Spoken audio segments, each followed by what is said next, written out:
Good morning. In our last lesson, we invoked the 7 chakras by using their polysyllabic Sanskrit names. And by using, what I really mean is intoning them. Today we're going to do the same thing. We're going to invoke the 7 chakras, this time by using their one-syllable or the monosyllabic Bija mantras or seed mantras. Now, don't make the tragically common mistake of getting obsessive-compulsive with your visualization. The goal of the meditation is not to have perfect visualization. That's not what we want to do at all. Rather than becoming obsessed with the visual cortex, we want to basically just, rather than actively visualizing, we want to passively observe the sensations that are created when we invoke these chakras, these vortices, these wheels, and different parts of our body. So if you choose to incorporate a visualization, remember that the crystal clear visualization of the object of your imagination is not the goal. The passive observation of the sensations generated by the invocation, that's the goal. So if you choose to play with a visualization, do so only as a tool to gently guide your attention in the basic region that you expect to feel the concentric waves, the subtle concentric waves of bliss that can be generated when we invoke our various chakras. Remember, we have a central channel.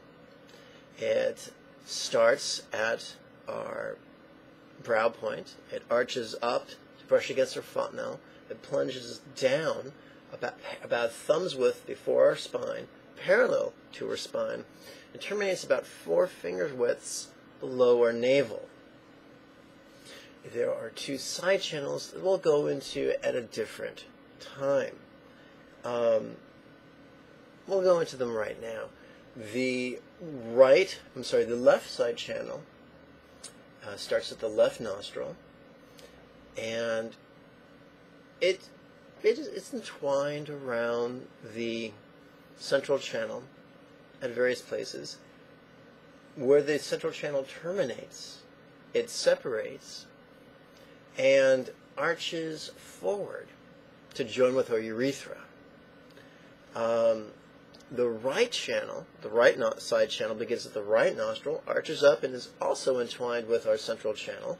And where our central channel terminates 4 finger widths below the navel, the right side channel separates, arches back, pierces either the G spot or the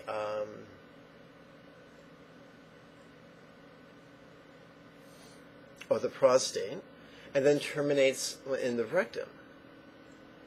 Quick note about the left side channel. Before it joins with the urethra, it pierces either the most sensitive part of the clitoris or the penis. Then it joins the urethra. That'll be useful in further lessons. So let's come back to the present lesson. So, at the place where the right side channel pierces our G-spot or our prostate, in that hub of that juncture, we can pretend there's a spinning chakra or wheel or vortice, and in the center of that we can pretend there's a little tiny mustard seed sized letter, red letter, L. That stands for Lam, L-A-M, and let's invoke that right now. Lam.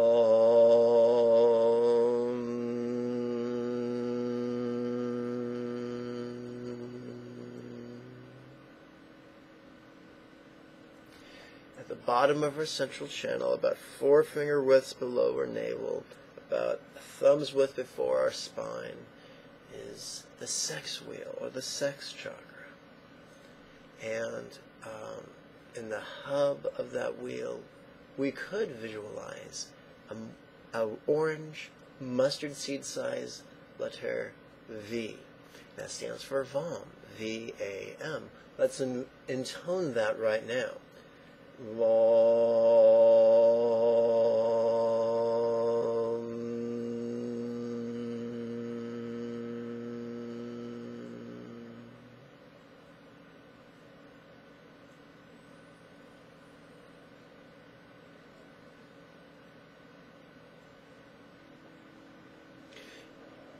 In the region of our upper abdomen, again about a thumb's width before our spine, we can visualize the solar plex, also known as the Manipura. And in its hub of this horizontal chakra or wheel, if we wanted to, we could visualize a tiny mustard seed size letter R, and it's yellow. That stands for Ram, R-A-M. Let's invoke that now. Ram.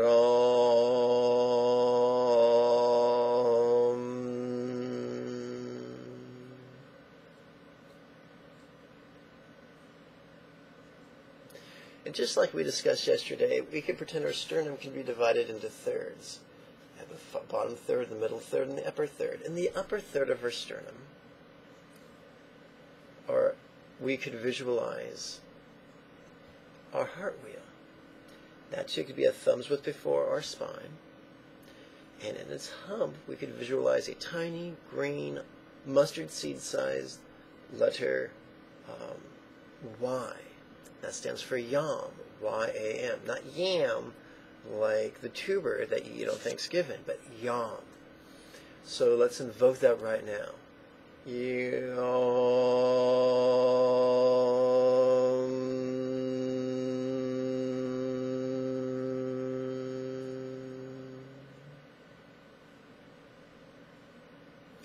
Coming up to our throat chakra, again about a thumb's width before our spine. In the region that you feel tighten up whenever you feel like crying or are just about to cry. For me, it happened quite frequently in elementary school. Very frustrated child. And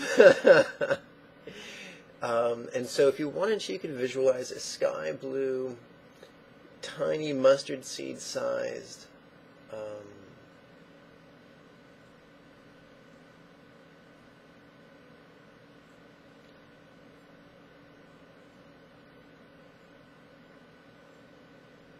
H.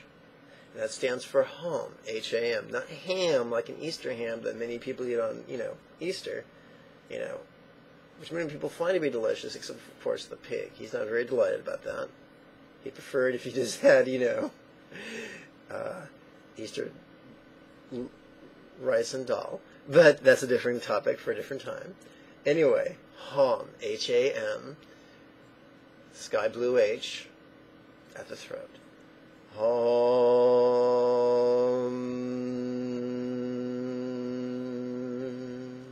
So remember, in this system, we visualize or pretend that the central channel arches up like a cane, the top of our head, and terminates between our eyebrows.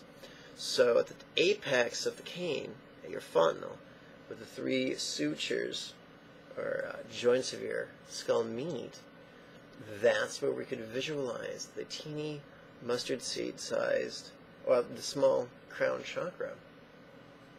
And in its hub, the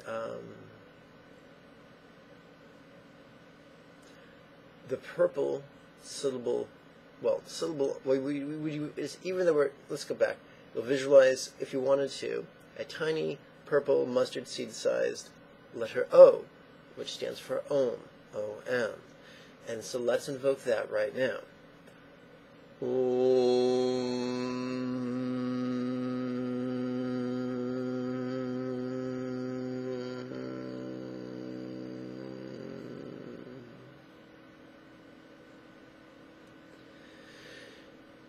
central channel terminates at the place where the bridge of the nose kisses the forehead.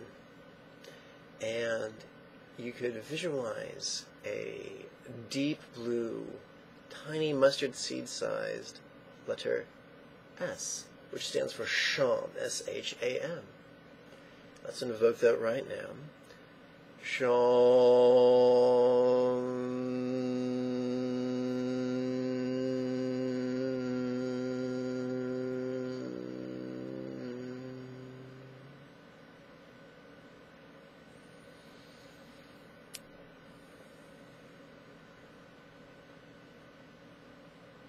And then, just like I told you in the last video, we turn to the crown wheel, which once again can be visualized as a tiny purple mustard seed-sized letter O, which stands for Om.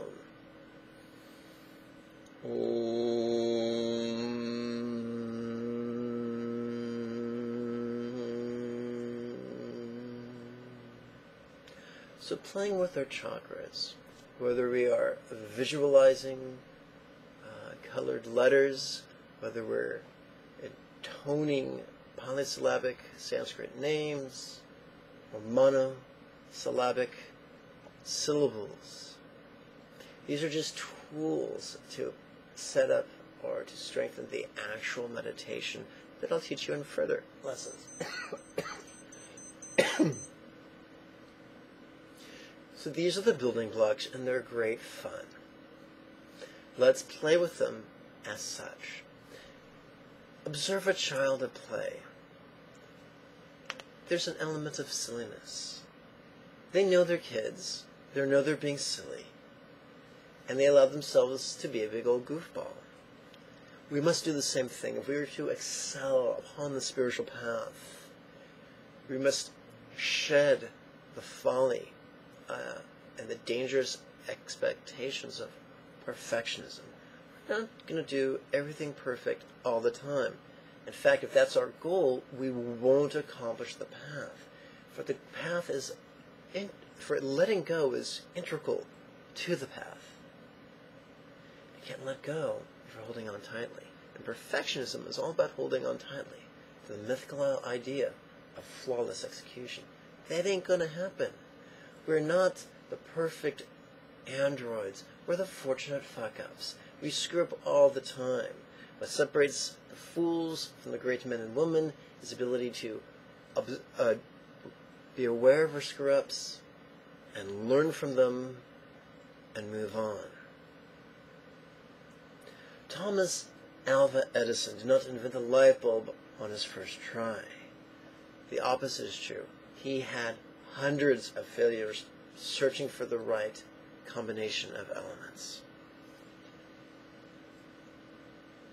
He persisted and changed the world. It's been said the only difference between failure and success is not in the number of failed attempts, but in when we stop making those failed attempts. Remember, our goal when playing with these exercises is not to visualize things perfectly in a thoroughly uptight manner, but to play with different energy centers, become aware of the sensations they generate, notice them, and begin to cultivate the intention of noticing on the in-breath and letting go on the out-breath. That's enough for today. I thank you for your time and your kind attention. If you're interested in really giving this a go, then by all means explore the links below this video and register for the next series of weekly webinars. Until next we speak, may you and yours be healthy and happy. Om Mani Padme Hum. Bye-bye now.